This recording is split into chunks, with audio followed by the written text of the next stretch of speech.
Greetings! In this video I'll be painting an Infernus Marine Sergeant of the Emperor's Storm chapter.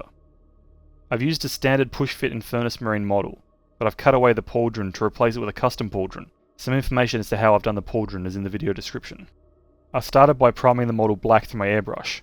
If you don't have an airbrush, you can use a Rhinox spray primer if you prefer.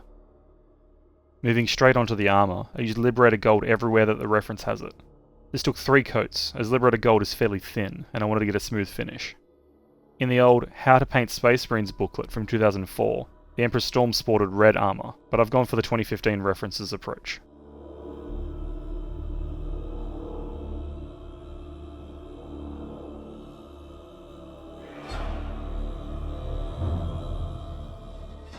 Next, for the white bits, I used Ulthorn Grey.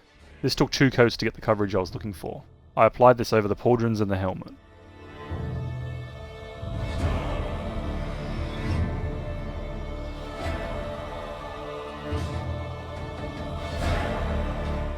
To clean up the black undersuit, I used Abaddon black. This was also used for the armorial.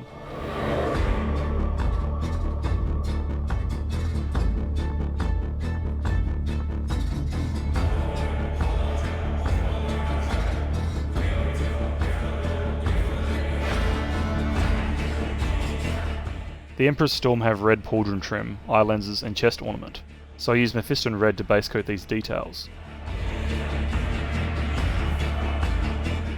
I also painted in the lights on the wrist with these, and will paint them in the same way as the lenses going forward. I briefly went back to Ulthorn Grey to clean up where I spilled the red, and I also filled in the little dial on his wrist at this point.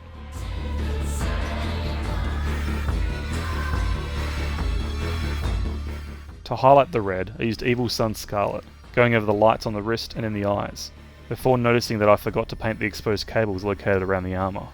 So I switched back to Mephiston red for these cables. They'll stand out nicely when they're painted red like this. Moving back to Evil Sun Scarlet, I went over the more prominent edges on the pauldron trim and anywhere else I wanted to highlight.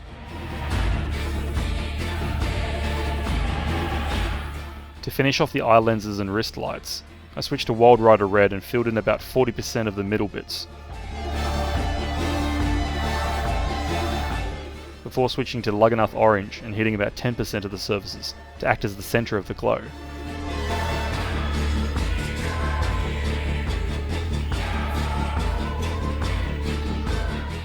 Now onto the leather. Base coat of Rhinox hide is followed by edge highlighting and small scratches with Skrag brown.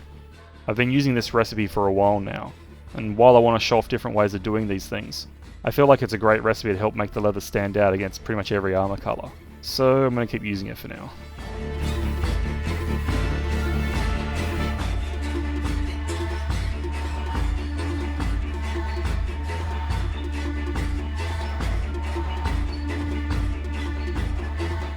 Final highlighting is done with Deathclaw brown, doing smaller scratches around and hitting the sharpest edges to help emphasise their shape.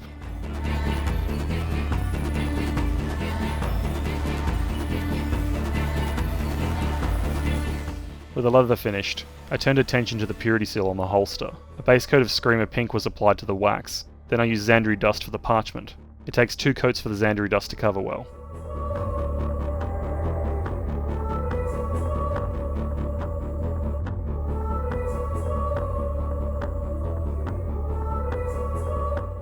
To highlight these colours, I used Pink Horror, going over the raised bits on the wax,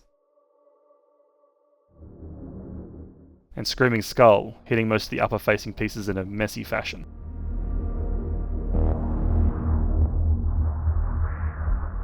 After that was done, I went in with Abaddon black and painted in some lines on the parchment. I probably should have used a smaller brush for this, but it's not too bad. On to transfers now. I prepared the right pauldron with a gloss varnish, before applying a fire support tactical marking, the squad ordinal, and a little skull which may help push the fact I'm going for a sergeant. Next, onto the metallics. I used Iron Warriors to base coat all of the metal details, which consisted of exposed metal on the weapon, the knife being drawn, power pack and armour nodule details, and the iron skull on the helmet.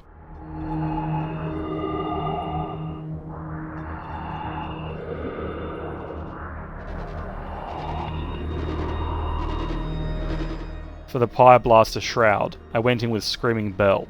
A simple base coat will do for this mini. I didn't feel like a highlight was necessary, and I didn't want to do a heat haze for an otherwise fairly unweathered model. To highlight the black, I used Mechanicus Standard Grey, going over the edges of the weapon casings, and applying small scratches to help break up the otherwise bland surfaces. Back to the silver. I used Runefang steel to highlight various edges of the metal details. Upwards facing edges, little scratches, and just generally hitting bits I thought would help reduce the monotone surfaces.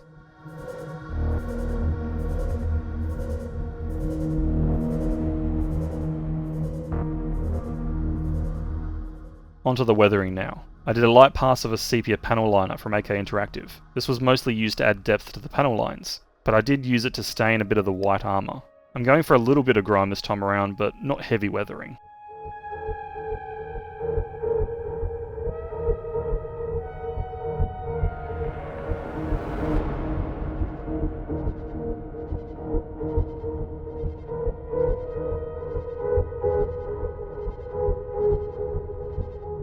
After the enamel had dried, I moved back to Rhinox hide to apply some minor scratches to the white bits.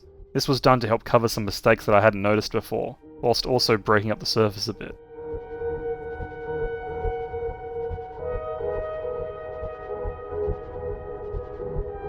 When I was happy with that, I applied my usual basing method, followed by an ultramatte varnish to seal everything in. And here we have it! An Infernus Marine Sergeant of the Emperor's Storm chapter. I really like this one. It's got a nice set of colours and it's a pretty unknown chapter, especially in this version of the colour scheme. I've been wanting to try doing armour without painting highlights, so I experimented with the armour this time around, letting the enamel pin wash emphasise the edges for me. I think it looks pretty good, but the edges could be a bit shinier. I think a more matte gold suits power armour better, but that being said, I do want to see how a very shiny metallic armour would look. Let me know in the comments if you can think of a chapter that has that kind of finish. I find it difficult to ascertain that from the colour plate references. Speaking of the colour plates, I mentioned earlier that there was an alternate scheme for this chapter. The How to Paint Space Marines booklet from 2004 has a painted example of the Emperor's Storm. Instead of gold, they use red, and many of their Marines feature checkerboard patterns. I'd be interested in trying out that scheme in the future, though there are plenty of other chapters to pick from, so let me know what you guys prefer in the comments. But anyway, I hope you stick around for the next one.